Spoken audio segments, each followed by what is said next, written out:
नमस्कार विद्यार्थी मित्रांनो, गेल्या काही दिवसांपासून आपल्या देशामध्ये कृषी सुधारणा विधेयक खूप चर्चेत असण्याचं कारण म्हणजे या विधेयकाविरोधात शेतकऱ्यांकडून आंदोलनं केली जात आहेत। एकदम तीव्र मोठ्या प्रमाणावर या विधेयकाला विरोध दर्शवला जातोय। स्पेसिफिकली आपण बघितलं तर पंजाब आणि हरियाणा या दोन राज्यांमधल्या शेतकऱ्यांनी तर खूपच तीव्रतेने याला विरोध दाखवले आहेत।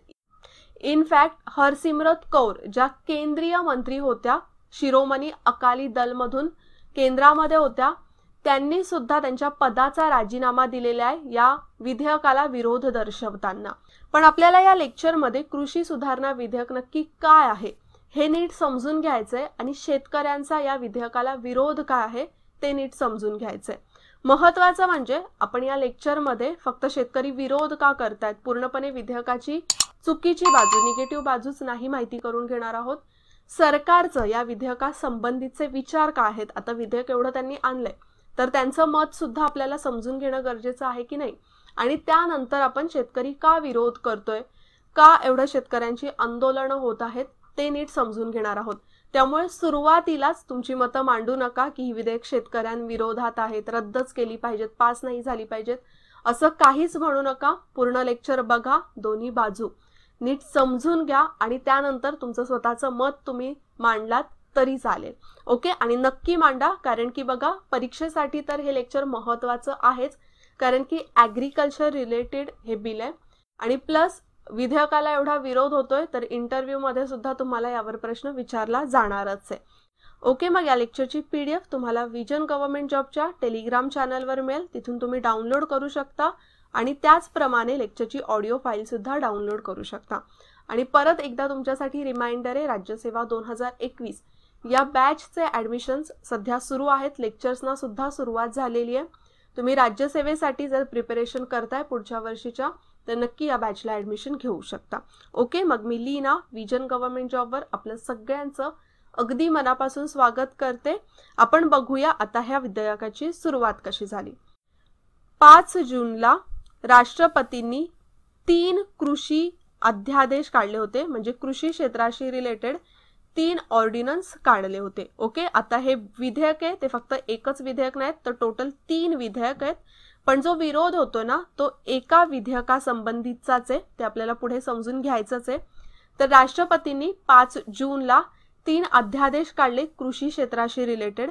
त्यानंतर जसं सप्टेंबरचं अधिवेशन भरलं, पावसाळी अधिवेशन भरलं, तर लगेचच या अध्यादेशाचं रूपांतर करण्यात आलं विधेयकामध्ये।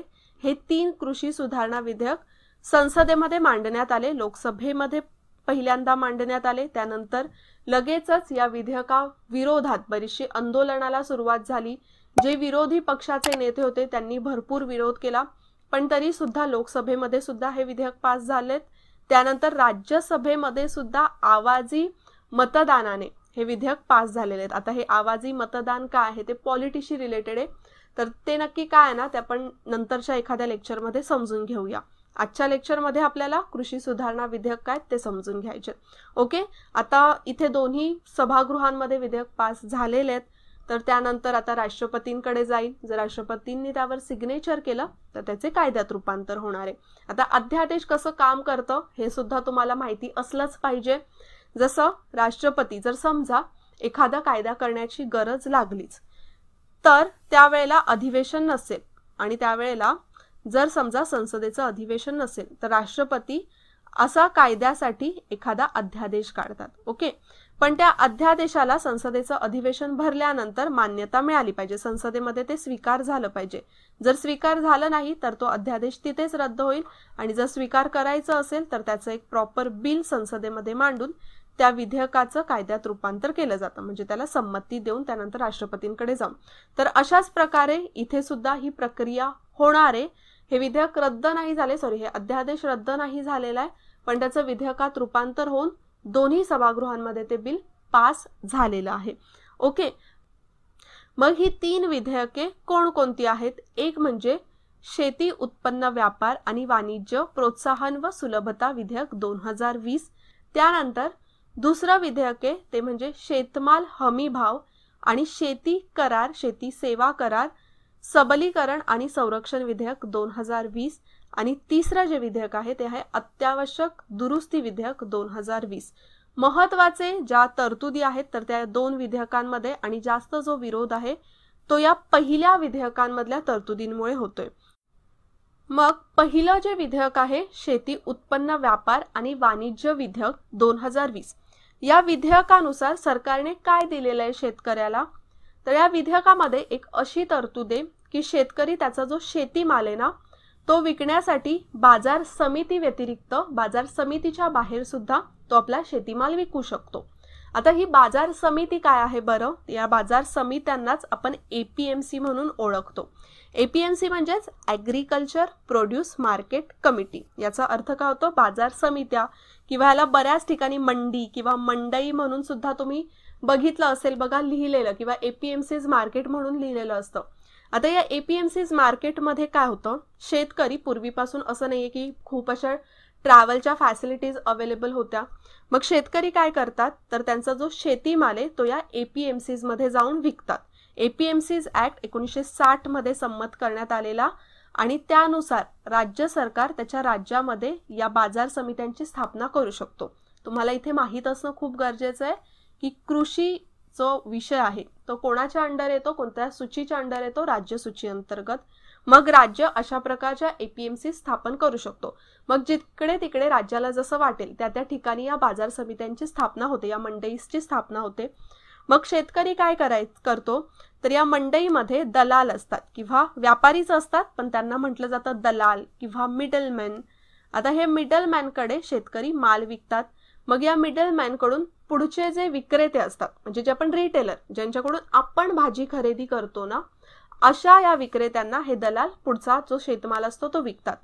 पण शेतकरी त्यांचा शेतीमाल, शेताचा जो माल आहे तो डिरेक्टली रिटेलरला किंवा बायरला विकत नसतो, तो दलालाला विकतो. ओके, म्हणजेच आता ज्या वेळेला बाजार समित्यांव्यतिरिक्त शेतकरी इतरत्र कुठेही जेव्हा त्याचा शेतीमाल विकेल, मग हा जो दलाल आहे तोच मधून निघून जाणार आहे, राईट. आणि ज्या वेळेला शेतकरी त्याचा शेतीमाल बाजार समित्यांमध्ये विकतो ना, तर त्याला काहीतरी टॅक्स पे करावा लागतं. मग तो टॅक्स पे विक्रेत्याला सुद्धा पे करावा लागतो, ग्राहकाला सुद्धा पे करावा लागतो. ठीक आहे, म्हणजे हा दलाल सुद्धा काही टॅक्स पे करतो. आणि दलालाकडे जेव्हा दलाल APMC's मध्ये काही विकत घेतो शेतकऱ्याकडून शेतीमाल, तर त्याच्याकडे APMC मध्ये दलाल म्हणून, व्यापारी म्हणून काम करण्यासाठी राज्य सरकार लायसन्स सुद्धा देत असतं. म्हणजे असंच नाहीये की कोणीही उठून तिथे व्यापारी बसेल, नाही, तर त्याच्यासाठी प्रॉपर लायसन्सची आवश्यकता असते. आणि ज्यांच्याकडे लायसन्स असतं अशाच व्यापाऱ्यांना शेतकरी त्याचा शेतीमाल विकू शकतात. तर अशी ही APMCची स्थापना करण्यात आलेली बेसिकली शेतकऱ्यांसाठीच महत्वाचं काम करते ही APMC, कारण की शेतकऱ्याला त्याचा शेतीमाल जिकडे तिकडे घेऊन जाऊन विकावा लागत नाही, तो एकाच ठिकाणी विकतो. ओके, पण काय आहे, भरपूर वर्षांपासून आता बघायला गेलं तर ही व्यवस्था खूपच चांगली होती की APMC शेतकरी तिथे योग्य रीतीने येऊन माल विकणार. पण या दलालांकडून ना हळूहळू शेतकऱ्यांचं शोषण करायला सुरुवात होऊ लागली. म्हणजे दलाल काय करतात की शेतकऱ्यांकडून खूप कमी किमतीमध्ये त्यांचा शेतीमाल विकत घेतात आणि पुढे तो खूप महागामध्ये विकतात. भरपूर वेळेला असं होतं की एखाद्या वस्तूचं पीक खूप वाढतं. काही वेळेला असं होतं ना की कांद्याचं उत्पादन खूप वाढलं. आता 2017-18चं जर वर्ष घेतलात तर बघा महाराष्ट्रामध्ये आपल्याकडे तुरीचं उत्पादन खूप जास्त वाढलेलं. पण तुरीचं उत्पादन जरी वाढलं तरी तुरीच्या डाळींची किंमत कमी झाली होती का? नाही, उलट वाढली होती. तर त्याचं महत्वाचं रिझन म्हणजे हे दलाल किंवा हे जे मिडलमॅन आहेत त्यांनी काय केलं, शेतकऱ्यांकडून तुरीचं उत्पादन खूप जास्त झालंय आणि त्यामुळे दलालांनी एकदम कमी किमतीमधून शेतकऱ्यांकडून ही तूर डाळ विकत घेतली. मग यामध्ये लॉस कोणाचा झालेला आहे? शेतकऱ्यांचा, कारण की उत्पादन खूप जास्त झाल्यामुळे त्यांना नेहमीच्या भावातून कमी किमतीमध्ये व्यापाऱ्यांना विकावे लागलं. पण व्यापारी कमी किमतीमध्ये पुढे ग्राहकाला विकत नाहीत. व्यापारी काय करतात, हे जो माल आहे, शेतमाल आहे, तो असा साठा त्याचा करून ठेवतात आणि साठा करून ठेवल्यामुळे मग मार्केटमध्ये जो सप्लाय आहे या मालाचा तो कमी होतो. सप्लाय कमी झाला की ऑटोमॅटिक त्या वस्तूची किंमत मार्केटमध्ये वाढते आणि मग हा जो साठवलेला माल आहे तो बाहेर काढला जातो. तर असे हे दलाल भरपूर वेळा करतात. जसं कांद्यांच्या बाबतीत सुद्धा आपल्याला बऱ्याच वेळा झालेलं दिसून येतं. पण इथे तोटा नुकसान कोणाचं होतंय? शेतकऱ्याचं होतंय. जरी त्याचं उत्पादन कमी आलं तरी शेतकऱ्यालाच तोटा होतोय, उत्पादन जास्त आलं तरी शेतकऱ्यालाच तोटा होतोय. म्हणजे इथे एक प्रकारे व्यापारी जे दलाल आहेत ते शोषणच करत होते शेतकऱ्याचं. मग त्याच्यामधूनच बाहेर येण्यासाठी एक प्रकारे हे विधेयक आणण्यात आलं शेतकऱ्यांसाठी, की ते त्यांचा शेतीमाल एपीएमसीच्या बाहेर विकू शकतात. आणि महत्वाचं म्हणजे ज्यावेळेला ते एपीएमसीच्या बाहेर विकतील ना, तर राज्य सरकार त्यांच्यावर कोणत्याही प्रकारचं टॅक्स लावणार नाही, अशी ही तरतूद करण्यात आलेली आहे. आणि तसंच बाजाराबाहेर जर शेतीमाल खरेदी करायचा असेल तर जे व्यापारी आहेत ते व्यापाऱ्यांना जे परवाने आहेत त्यांच्यामधून मुक्त करण्यात आलेले. म्हणजे ज्यांच्याकडे परवाने नाही आहेत ना, असे व्यापारी सुद्धा या एपीएमसीच्या बाहेरून म्हणजे बाजाराच्या बाहेरून शेतकऱ्यांकडून माल विकत घेऊ शकतात. ओके, तर अशा या तरतुदी म्हणजे शेतकऱ्यांच्याच बाजूने एक प्रकारे या तरतुदी आहेत असं सरकारचं म्हणणं आहे. त्यामध्ये ई नाम सुद्धा आलेलं काही वर्षांपूर्वी.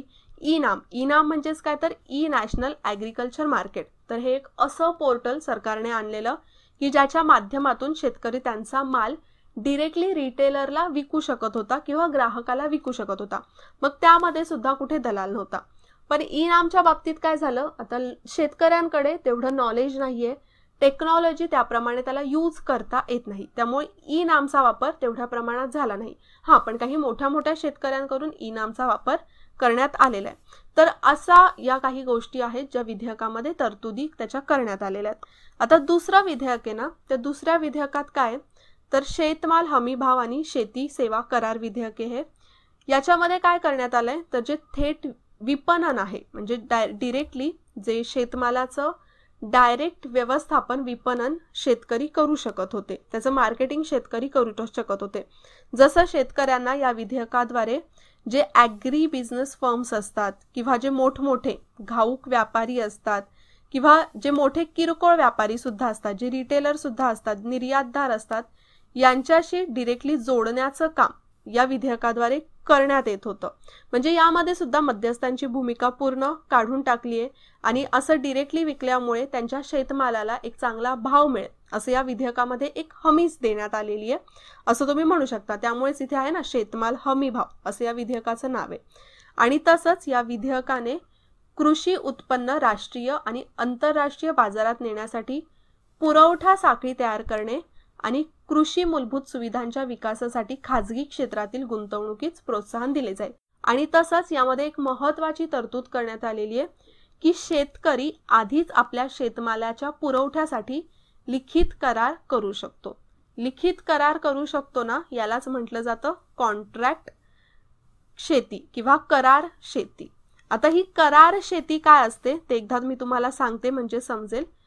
करार शेती, शेतीचे भरपूर प्रकार असतात. जसं त्यामध्ये प्रायव्हेट शेती आहे म्हणजे खाजगी शेती, कॉर्पोरेट शेती आहे, त्यानंतर आता ही करार शेती आहे, कोऑपरेटिव्ह शेती आहे, तर त्यातलाच एक प्रकारे ते म्हणजे कॉन्ट्रॅक्ट शेती. अशा प्रकारची शेती ना आपल्याला USA मध्ये वगैरे भरपूर आढळून येते आणि तिकडचाच मॉडेल आता आपण उचललेला आहे आणि मग हे कॉन्ट्रॅक्ट फार्मिंगचा स्वीकार शेतकऱ्यांनी करावा असं सरकारचं म्हणणं आहे या विधेयकाद्वारे. यामध्ये काय केलं जातं तर शेतमाल लागवडी आधीच कृषीमाल विकत घेण्याचं आश्वासन समोरच्या कॉन्ट्रॅक्टर करून दिलं जातं. मग तो कृषीमाल किती घेतला जाईल, कधी घेतला जाईल, त्याचं किंमत, त्याचा दर्जा, त्याचं प्रमाण हे आधीच ठरलेलं असतं. ओके, आणि लागवडीच्या आधीच त्यांच्यामध्ये एक करार होतो.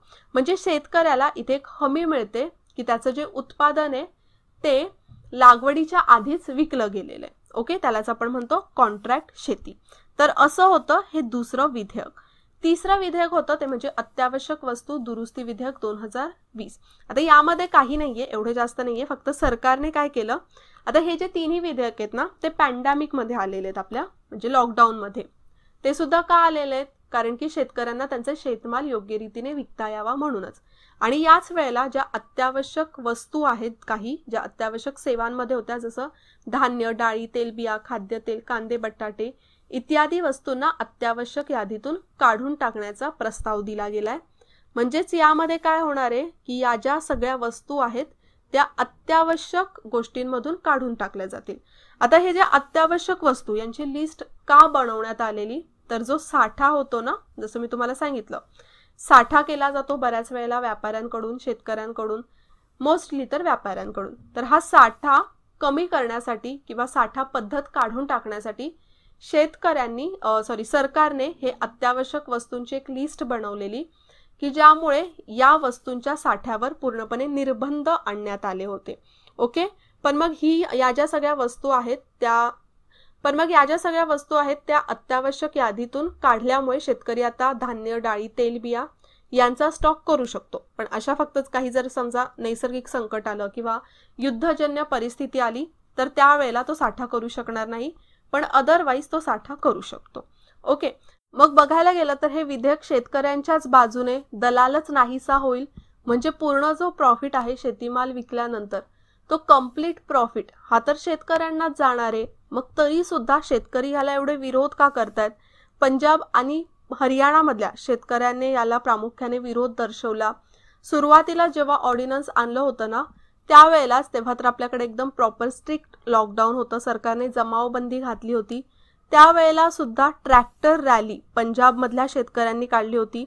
तसंच विधेयक जसं मांडण्यात आलं लोकसभेत त्यावेळेलाच केंद्रीय अन्न प्रक्रिया मंत्री, आता या केंद्रातल्या मंत्री होत्या हरसिमरत कौर बादल, यांनी सुद्धा सरकारचा राजीनामा दिला. म्हणजे या तर केंद्रीय मंत्री होत्या, या विरोधात म्हणजे या बिलाच्या विरोधात त्यांनी सुद्धा राजीनामा दिला. मला फक्त कमेंटमध्ये एका प्रश्नाचं आन्सर द्या. अशा प्रकारे केंद्रामध्ये असताना या आधी कोणकोणत्या मंत्र्यांनी राजीनामा दिलेला आहे त्याचं आन्सर मला कमेंटमध्ये सांगा. जी नावं तुम्हाला माहीत असतील ती नक्की सांगा. ओके, मग आता महत्वाची भीती या विधेयकामागची कोणती आहे शेतकऱ्यांची की ज्यामुळे शेतकरी या विधेयकाला विरोध करतात? एक म्हणजे बघा, किमान आधारभूत किंमत. शेतकऱ्यांना असं वाटतंय की आता जर मंडईच नसतील, जर बाजार समित्याच नसतील तर सरकार पुढे जाऊन जी किमान आधारभूत किंमत देते शेतकऱ्याला तीच रद्द करून टाकेल, अशी भीती शेतकऱ्यांना वाटते. MSP मिनिमम सपोर्ट प्राइस किंवा किमान आधारभूत किंमत म्हणजे काय? तर ही किंमत आपल्या सरकारकडूनच ठरवली जाते. आता सरकारने त्याच्यासाठी एका आयोगाची सुद्धा स्थापना केलेली आहे, कृषी मूल्य आणि किमती आयोग. या आयोगाकडून या किमती कशा असल्या पाहिजेत ती शिफारस केली जाते. तर सरकारना ही MSP ठरवते की ज्या वेळेला शेतकऱ्यांचा माल मार्केटमध्ये बाजार समित्यांमध्ये विकला जाणार नाही तर तो माल सरकार विकत घेईल आणि मग त्याच्यासाठी एक MSP, एक फिक्स्ड प्राइस ठरवली जाते सरकारकडून आणि त्याच प्राइसने मग सरकार तो माल शेतकऱ्यांकडून विकत घेते. मग आता इथे शेतकऱ्यांना अशी भीती वाटते, जर बाजार समित्याच नसतील तर पुढे जाऊन, आता तर बाजार समित्या रद्द करतायत, पुढे जाऊन आता तसं तर बाजार समित्या रद्द करत नाही आहेत, पण तरी सुद्धा बाजार समित्यांच्या बाहेर जाऊन शेतकरी माल विकणार आहेत. म्हणजे बाजार समित्यांचं अस्तित्व हळूहळू कमी होईल. मग त्याचप्रमाणे MSP सुद्धा सरकारकडून रद्द केलं जाईल. मग शेतकऱ्यांना एक हमी मिळणार नाही की जर समजा त्यांचा माल बाजाराच्या बाहेर विकला गेला नाही तर सरकार विकत घेईल की नाही. तर हा महत्वाचा मुद्दा आहे, शेतकरी याला विरोध करतायत. त्यानंतर महत्वाचं म्हणजे ना, हरियाणा आणि पंजाब या दोन राज्यांमधून सर्वात जास्त विरोध का दर्शवला जातोय? कारण की तिकडच्या ज्या बाजार समित्या आहेत ना त्या एकदम प्रॉपर मॅनेज्ड बाजार समित्या आहेत. त्यांची ऑलरेडी ओळख जी मिडलमॅन आहे किंवा जे दलाल आहेत ना त्यांच्याशी नीट झालेली आहे. व्यापारी योग्य रीतीने त्यांचा माल विकत घेतात, पुढे ते दुसऱ्यांना विकतात, रिटेलर्सना विकतात. तर मग आता शेतकऱ्यांच्या मनात अशी भीती निर्माण झालेली आहे की जर समजा दलालच नसतील तर त्यांना हमी राहणार नाही की त्यांचा माल दुसरं कोण विकत घेणार की नाही विकत घेणार. आता आपलं असतं ना की एखादा बिझनेसमध्ये आपण उतरतो तर ओळखी असतात आणि त्या ओळखीवरच भरपूर आपला बिझनेस होतो, अशा गोष्टी होतात, हे की नाही. मग शेतकऱ्यांचं सुद्धा असं झालेलं आहे की फिक्स्ड दलाल त्यांचे आहेत आता बाजार समित्यांमध्ये, मग त्यांच्याकडे ते बाजारमाल विकतात. त्यांना आता अशी हमी नाहीये, गॅरंटी नाहीये की आता त्यांचा जो माल आहे, आता समजा पंजाब, हरियाणा या ठिकाणी गहू खूप पिकतो. ओके, हा गहू ते समजा साऊथला त्यांना विकायचा आहे, महाराष्ट्रामध्ये विकायचा आहे, तर लहान लहान शेतकरी त्यांचा शेतीमाल विकायला महाराष्ट्रामध्ये घेऊन येऊ शकतात का? नाही, त्याच्यासाठी त्यांना दलालाची गरज असणार आहे, राईट ना. प्लस त्यांचा माल जेव्हा ते बाजाराच्या बाहेर विकतात तिथे विना परवान्याचे दलाल असणार आहेत किंवा व्यापारी असणार आहेत. मग त्या व्यापाऱ्यांकडे लायसन्स नसेल आणि त्यांनी जर शेतकऱ्यांना पैसे दिले नाहीत तर मग शेतकरी कोणाकडे जाईल? तिथे त्यांची फसवणूक होऊ शकते. ओके, मग बऱ्याचशा अशा गोष्टी निघून येतात आणि त्यात म्हणजे सर्वात महत्वाचा एक पॉइंट आहे ते म्हणजे कॉन्ट्रॅक्ट फार्मिंग.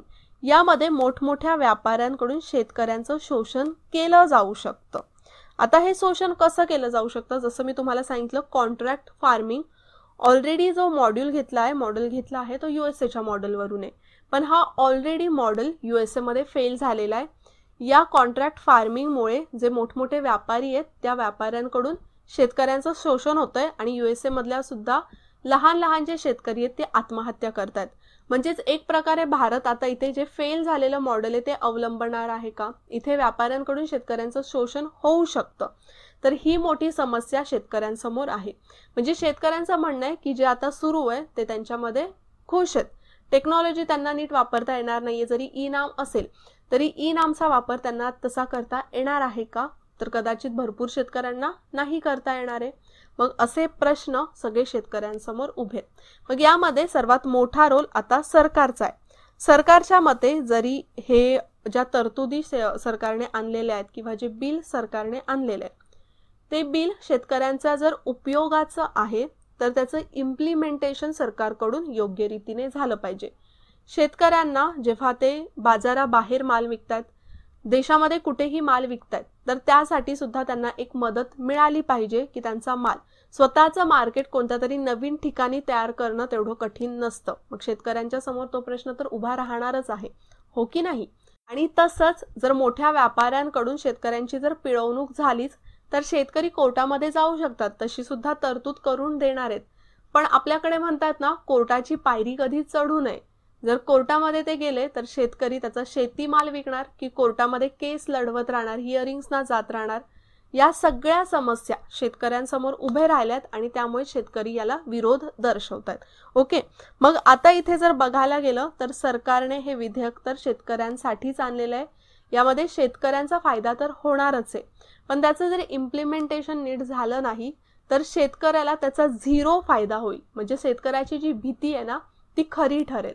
ओके, मग आता तुमचं म्हणणं काय आहे ना या विधेयकाबद्दल ते नक्की तुम्ही कमेंटमध्ये मांडू शकता. ओके, आता लेक्चरमध्ये आपण इथेच थांबूया. पुन्हा भेटूया अशाच एका इंटरेस्टिंग टॉपिक सकट. तोपर्यंत जय हिंद, जय महाराष्ट्र आणि थँक्यू.